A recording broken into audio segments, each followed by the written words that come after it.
Hi guys! Magandang araw! Sa video natin ngayon, turuan ko kayo kung paano nga ba i-verify ang inyong pag-ibig MID number online. Fast and easy lang to, so make sure tapusin nyo ang video na to para hindi nyo ma-miss ang step-by-step process.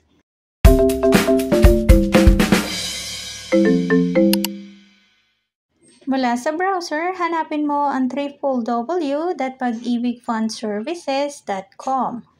And then, itap mo itong MID inquiry. And then, i-click mo itong parang icon sa baba. Ito yung chat services. And then, fill out lang itong kanilang online form. At dahil nga hindi natin alam yung MID number natin, so sa portion na ito, leave it blank. So, proceed ka dito sa first name, middle name, last name, kasama ang email address, contact number, at ang inyong gender. Dito, ilagay mo lang kung saan ka located. At para dito sa question na how did you find chat services, pumili ka lang ng isa. At dito sa what is your concern, piliin mo itong member ID number. And then click submit.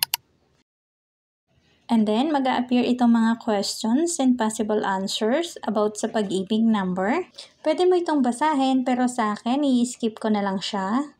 So, scroll up mo lang at hanapin mo itong No, I want more information please. Again, para sa next page, scroll up ka at hanapin mo ulit ang No, I want more information please. And then again, scroll up ka lang at hanapin mo ulit itong No, I want more information please. Until ma-direct ka dito sa pag-ibig MID verification form.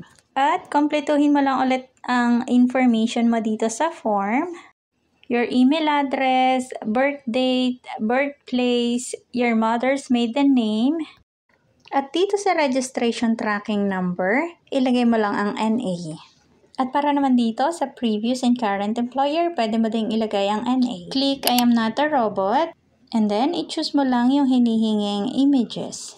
And then, click verify. And then, click find my MID.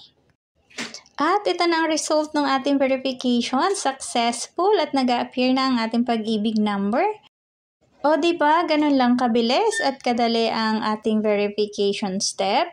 At sana nasundan nyo. Ilalagay ko ang pag-ibig website sa description. I-click nyo na lang para mas mabilis kayong maka-access. At hanggang dito na lang ang video na to. See you sa next tutorial.